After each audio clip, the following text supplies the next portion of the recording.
Hello guys, so dito pinubunot ko po yung makina ng mini Pajero. So inangat ko po yung gamit yung mga baklas na lahat ng accessories niya.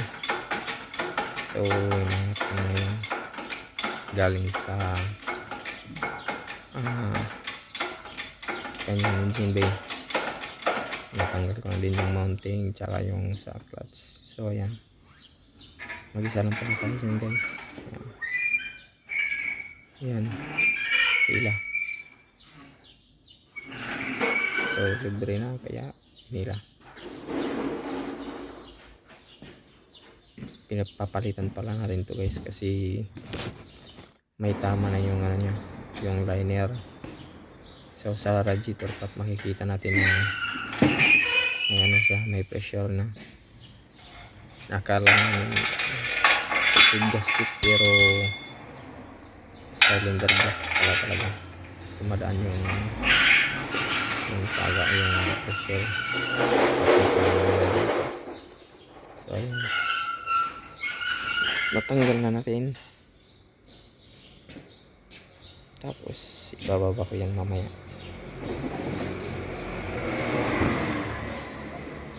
So may Facebook para tayo guys yung mechanic din.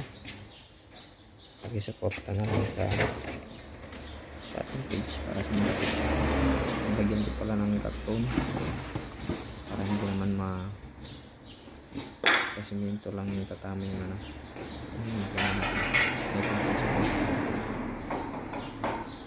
So binababa ko na guys. Dahan-dahan lang kasi pag nasobrahan ng release yung mechanism niya dyan, baka pabagsak yung makina. Lalo pang masira. So ayan, dahan-dahan lang, ingat.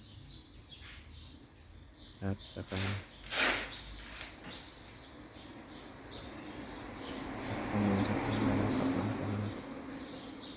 sa karton.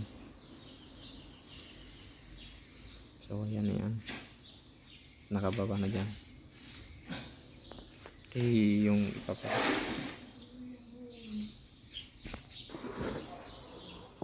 so ayan, nababa na natin yung makina.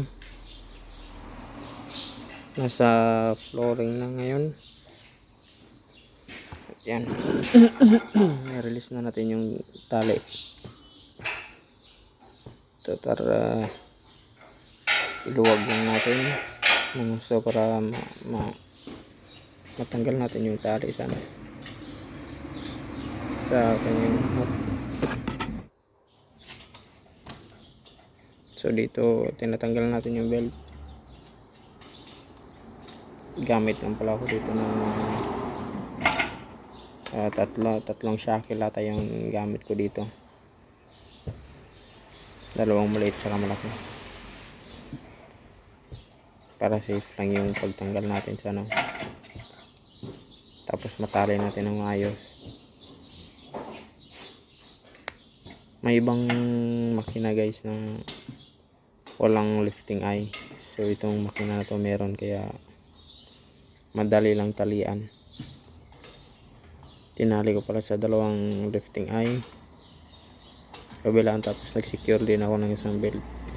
Inikot ko pababa para dagdag secure. Pag hindi natin alam, kakalas kasi yung nakahawak sa lifting eye, yung isang bolt lang na maliit, 10mm ata yun, 12, parang 12. So ayan, natanggal natin yung hook. At ngayon tinatanggal ko na yung belt. Sa makina pala na to wala tong lifting eye. Yung bago pala yung may lifting eye, yung sikanan na nabili para ipalit.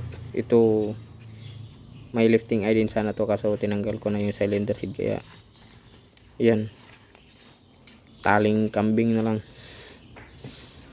So ayan, nilusot ko yung dalawang belt. Doon pala yun sa pero hindi ko na na-videoan guys yung paglagay ko kasi mahaba yung oras yung konti lang din yung time natin sa pag-edit, kaya maiiksing video lang yung inano ko. So yan pala guys, yan makikita mo yung my lifting ay yan yung bagong second hand. Grabe yung putik pa yan guys, yung pinagtanggalan yan.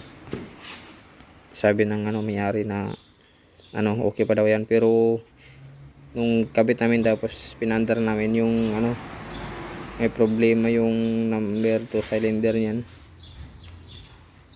Sabi ng may-ari na pero hindi naman kami yung nakahanap ng makina na yan, yung may-ari ng sasakyan yung naghanap. Second hand po pala yan guys. Dala na yung mga accessories. Automatic transmission po yung yung bagong second hand, tapos yung galing sa sasakyan na yan yung tinanggal ko dyan manual. So ayun lang guys, thank you, maraming salamat, subaybayan yung mga post ko sa susunod. Thank you.